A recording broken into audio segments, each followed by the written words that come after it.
Darating ang panahon na mawawala tayo sa mundong ito.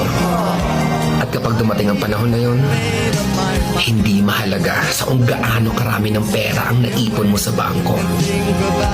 Hindi rin mahalaga sa kung gaano ka successful sa trabaho o sa business mo. At lalong hindi mahalaga sa kung gaano kaganda ng mukha at ng katawan mo.